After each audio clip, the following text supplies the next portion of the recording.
ओम शांति। 23/3/2021 प्रातः मुरली। ओम शांति। बाप दादा मधुबन। मीठे बच्चे, सच्चे सेलिब्रेशन आर्मी बन सबको इस पाप की दुनिया से पुण्य की दुनिया में ले चलना है। सबके डूबे हुए बेड़े को पार लगाना है। प्रश्न है, कौन सा निश्चय हर एक बच्चे की बुद्धि में नंबर बार बैठता है? उत्तर है, पतित पावन हमारा मोस्ट बिलवेड बाबा हमें स्वर्ग का वर्षा दे रहा है। यह निश्चय हर एक की बुद्धि में नंबर बार बैठता है। अगर पूरा निश्चय किसी को हो भी जाए तो माया सामने खड़ी है। बाप को भूल जाते हैं, फेल हो पड़ते हैं। जिन्हें निश्चय बैठ जाता है वह पावन बनने के पुरुषार्थ में लग जाते हैं। बुद्धि में रहता है अब तो घर जाना है। ओम शांति। मीठे बच्चे, शिकीले बच्चों प्रति गुड मॉर्निंग। बच्चे यह तो जानते हैं कि सतयुग में सदैव good morning, good day, good everything, good night, सब गुड ही गुड है। यहाँ तो ना गुड मॉर्निंग है और ना गुड नाइट है। सबसे बुरी है नाइट। तो सबसे अच्छा क्या है? सवेरा, जिसको अमृत वेला कहा जाता है। तुम्हारा हर समय गुड ही गुड है। बच्चे जानते हैं कि इस समय हम योग योगेश्वर और योग योगेश्वरियाँ हैं।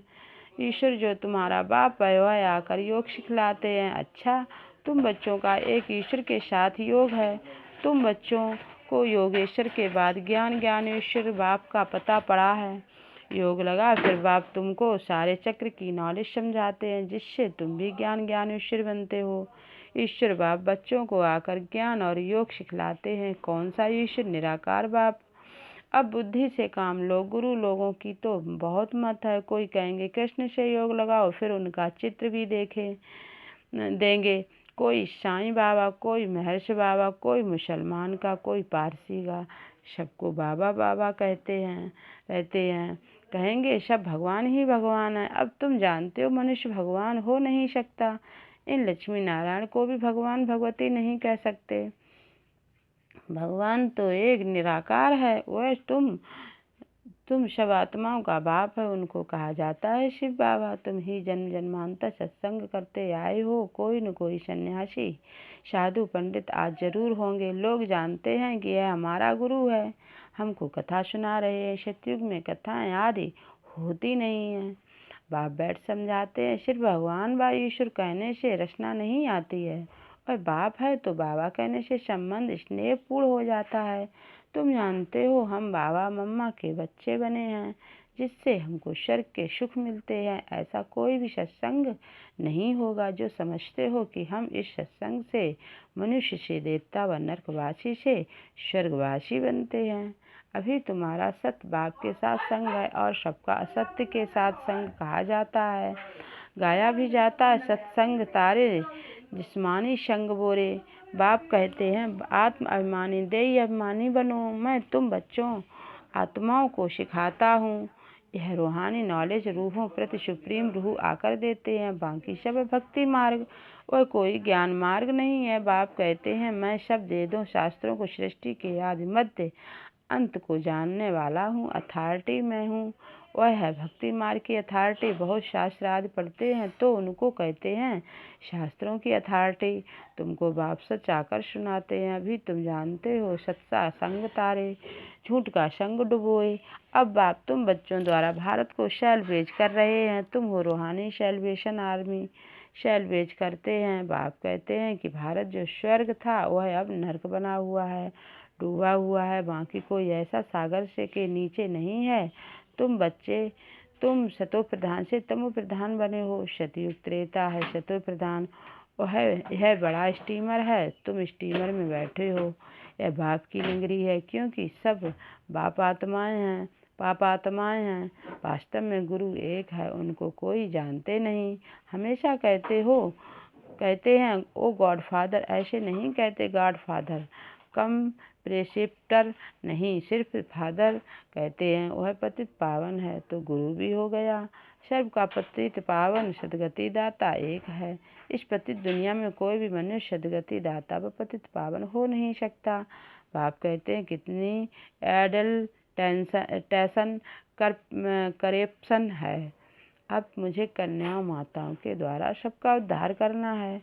तुम सब ब्रह्मा कुमार कुमारियाँ भाई बहन हो गए, नहीं तो डाढ़े का वर्षा कैसे मिले। डाढ़े से वर्षा मिलता है। 21 पीढ़ी अर्थात स्वर्ग की राजाई कमाई कितनी बड़ी है। यह है सच्ची कमाई सच्चे बाप द्वारा। बाप बाप बाप भी है, शिक्षक भी है, सतगुरु भी है, प्रैक्टिकल में करके दिखाने वाला है। ऐसे नहीं कि गुरु मर गया तो चेले को गद्दी मिले। वह है जिस्मानी गुरु, यह है रूहानी गुरु। अच्छी रीति इस बात को समझना है। यह बिल्कुल नई बातें हैं। तुम जानते हो हमको कोई मनुष्य नहीं पढ़ाता है, हमको शिव बाबा ज्ञान का सागर पतित पावन इस शरीर द्वारा पढ़ाते हैं। तुम्हारी बुद्धि शिव बाबा तरफ है, उन सत्संगों में मनुष्य तरफ बुद्धि जाएगी। वह सब है भक्ति मार्ग। अब तुम गाते हो तुम माता पिता हम बालक तेरे, यह तो एक है ना। परंतु बाबा कहते हैं कि मैं कैसे आकर तुमको अपना बनाऊं। मैं तुम्हारा पिता हूँ तो इनके तन का आधार लेता हूँ। तो यह ब्रह्मा हमारी स्त्री भी है तो बच्चा भी है। इन द्वारा से बाबा बच्चों को अडॉप्ट करते हैं तो यह बड़ी मम्मा हो गई। इनकी कोई माँ नहीं। सरस्वती को जगदम्बा कहा जाता है। उनको तुम्हारी संभाल करने के लिए मुकर्रर किया। सरस्वती ज्ञान ज्ञानेश्वरी यह है छोटी मम्मा। यह बड़ी गुहा बातें हैं। तुम अभी यह गुहा पढ़ाई पढ़ रहे हो। तुम्हें विद रिस्पेक्ट पास होना है। यह लक्ष्मी नारायण विद रिस्पेक्ट पास हुए हैं। उन्हों को सबसे बड़ी स्कॉलरशिप मिली है। कोई सजा खानी नहीं पड़ी। बाप कहते हैं जितना हो सके याद करो। इसको भारत का प्राचीन योग कहा जाता है। बाप कहते हैं तुम सभी वेदों शास्त्रों का सार सुनाता हूँ। मैंने तुमको राजयोग सिखाया जिससे तुमने प्रारब्ध पाई। फिर ज्ञान खल्लास हो गया। फिर परंपरा कैसे चल सकता। वहाँ कोई शास्त्र आदि होते नहीं और धर्म वाले इस्लामी बौद्ध आदि जो हैं उनका ज्ञान गुम नहीं होता। उन्हों का परंपरा चलता है, सबको मालूम है। परंतु बाप कहते हैं कि मैं तुमको जो ज्ञान सुनाता हूँ वह कोई नहीं जानते। भारत दुखी बन जाता है, उनको आकर सदा सुखी बनाता हूँ। बाप कहते हैं मैं साधारण तन में बैठा हूँ। तुम्हारा बुद्धि योग बाप के साथ रहे। आत्माओं का बाप है परमपिता परमात्मा। सर्व बच्चों का वह बाप है। उनको सब बच्चे ठहरे ना। सब आत्माएं इस समय पतित हैं। बाप कहते हैं मैं प्रैक्टिकल में आया हूँ। विनाश सामने खड़ा है। जानते हो आग लगेगी, सबके शरीर खत्म हो जाएंगे। सब आत्माओं को जाना है वापिस घर। ऐसे नहीं कि ब्रह्मा में लीन हो जाएंगे व ज्योति में समा जाएंगे। ब्रह्मा समाजी फिर ज्योति जगाते हैं। उनको ब्रह्मा मंदिर कहते हैं। वास्तव में है ब्रह्म महातत्व जहाँ सब आत्माएं रहती हैं। हमारा पहले मंदिर वह है। पवित्र आत्माएं वहाँ रहती हैं। यह बातें कोई मनुष्य समझते नहीं। ज्ञान का सागर बैठ बैठ तुम बच्चों को समझाते हैं कि अब हो तुम ज्ञान ज्ञानेश्वर, फिर बनते हो राजराजेश्वर। तुम्हारी बुद्धि में है कि पतित पावन मोस्ट बिलवेड बाबा आकर हमको ईश्वर का वर्षा दे रहे हैं। कईयों की बुद्धि में यह भी बैठता नहीं। इतने बैठे हैं, इनमें कोई 100% निश्चय बुद्धि नहीं है। कोई 80% है, कोई 50% है, कोई वह भी नहीं।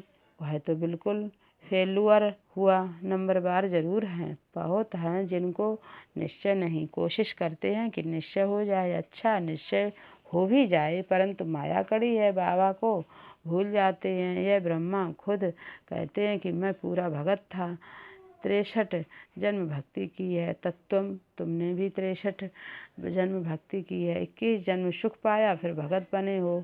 भक्ति के बाद है वैराग्य। सन्यासी लोग भी अक्षर सब कहते हैं कि ज्ञान भक्ति और वैराग्य। उन्हों को वैराग्य आता है घर बार से, उसको हद का वैराग्य कहा जाता है। और तुम्हारा है बेहद का वैराग्य। सन्यासी घर बार छोड़ जंगल में चले जाते थे, अब तो कोई जंगल में है ही नहीं।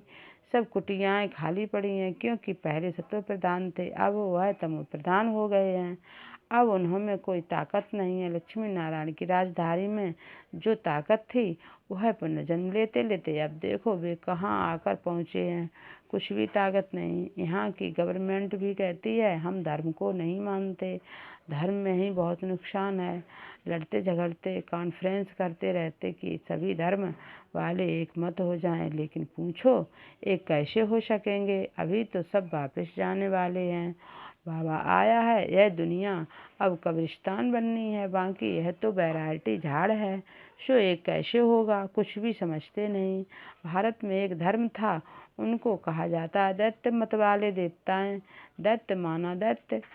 बाबा कहते तुम्हारा यह धर्म बहुत सुख देने वाला है। तुम जानते हो कि पुनर्जन्म ले हमको फिर 84 जन्म भोगने हैं। निश्चय हो कि हमने ही 84 जन्म भोगे हैं, हमको ही जाना है और फिर आना है। भारतवासियों को ही समझाते हैं कि तुमने 84 जन्म पूरे किए हैं, अब तुम्हारा यह बहुत जन्मों के अंत का जन्म है। सिर्फ एक को नहीं कहते, पांडव सेना को समझाते हैं कि तुम पंडे हो, तुम रूहानी यात्रा सिखलाते हो, इसलिए पांडव सेना कहा जाता है। राज्य अब न कौरवों का है न पांडवों का है, वह भी प्रजा, तुम भी प्रजा हो। कहते हैं कौरव पांडव भाई भाई, पांडवों की तरफ है परमपिता परमात्मा। बाप ही आकर माया पर जीत पहनना सिखलाते हैं। तुम आदि सनातन देवी देवता धर्म वाले अहिंसक हो। अहिंसा परमो धर्म। मुख्य बात है काम कटारी नहीं चलाना। भारतवासी समझते हैं कि गौओं का कोष न करना यही अहिंसा है, परंतु बाबा कहते हैं काम कटारी नहीं चलाओ, इनको ही बड़े ते बड़ी हिंसा कहा जाता है। सतयुग में न काम कटारी न लड़ाई झगड़ा चलता है, यहाँ तो दोनों हैं। काम कटारी ही आदि मध्य अंत दुख देती है। तुम सीढ़ी उतरते हो, 84 जन्म तुम भारतवासियों ने लिए हैं। इन लक्ष्मी नारायण का राज्य था, फिर पुनर्जन्म लेते हो। एक एक जन्म एक एक पौड़ी है, यहाँ से तुम एकदम जंप मारते हो ऊपर। 84 पौड़ियाँ उतरने में तुमको 5000 वर्ष लगते हैं और यहाँ से फिर तुम सेकंड में चढ़ जाते हो। सेकंड में जीवन मुक्ति कौन देता बाप। अब सब एकदम पट में पड़े हैं। अब बाप कहते हैं सिर्फ मुझे याद करो, यह बुद्धि में याद रखना है। अब नाटक पूरा हुआ, हमको वापस घर जाना है। हमको अपने बाप को और घर को याद करना है। पहले बाबा को याद करो, वह भी तुमको घर का रास्ता बताते। बाप की याद से विकर्म विनाश होंगे। ब्रह्मा को याद करने से एक भी पाप कटेंगे नहीं। पतित पावन परमात्मा ही है, वह कैसे पावन बनाते हैं ये दुनिया में कोई समझ नहीं सकते।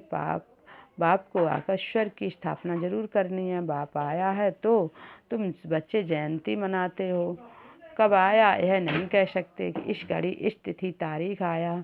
शिव बाबा कब आया कैसे कह सकते। साक्षात्कार बहुत होते हैं। पहले हम सर्वव्यापी समझते थे या कह देते थे कि आत्मा सो परमात्मा है। अब यथार्थ मालूम हुआ है। बाबा दिन प्रतिदिन गुहा बातें सुनाते रहते हैं। तुम साधारण बच्चे कितनी बड़ी नॉलेज पढ़ रहे हो। अच्छा मीठे मीठे शकीरदे बच्चों प्रति माता पिता बाप दादा का याद प्यार और गुड मॉर्निंग। रूहानी बाप की रूहानी बच्चों को नमस्ते नमस्ते नमस्ते, गुड मॉर्निंग। शुक्रिया बाबा शुक्रिया। धारणा के लिए मुख्य सार। पहला पॉइंट है विद इस रिस्पेक्ट पास होने के लिए सजाओं से छूटने का पुरुषार्थ करना है। याद में रहने से ही स्कॉलरशिप लेने के अधिकारी बन सकेंगे। दूसरा पॉइंट है सच्चा पांडव बन सबको रूहानी यात्रा करानी है, किसी भी प्रकार की हिंसा नहीं करनी है। वरदान है मास्टर सर्वशक्तिमान की स्मृति द्वारा माया जीत को जगत जीत विजयी भव। मास्टर सर्वशक्तिमान की स्मृति द्वारा माया जीत सो जगत जीत विजयी भव। सार है जो बच्चे बहुत सोचते हैं कि पता नहीं माया क्यों आ गई, तो माया भी घबराया हुआ देख और बार कर लेती है। इसलिए सोचने के बजाय सदा मास्टर सर्वशक्तिमान की स्मृति में रहो तो विजयी बन जाएंगे। विजयी रत्न बनाने के निमित्त ही अब माया के छोटे छोटे रूप हैं, इसलिए स्वयं को माया जीत जगत जीत समझ माया पर विजय प्राप्त करो। कमजोर मत बनो, चैलेंज करने वाले बनो। स्लोगन है हर आत्मा से शुभ आशीर्वादें प्राप्त करनी है तो बेहद की शुभ भावना और शुभ कामना में स्थित रहो। हर आत्मा से शुभ आशीर्वाद प्राप्त करनी है तो बेहद की शुभ भावना और शुभकामना में स्थित रहो। Om Shanti, Om Shanti. Thank you for watching my video. Please like, share and subscribe my channel. Om Shanti.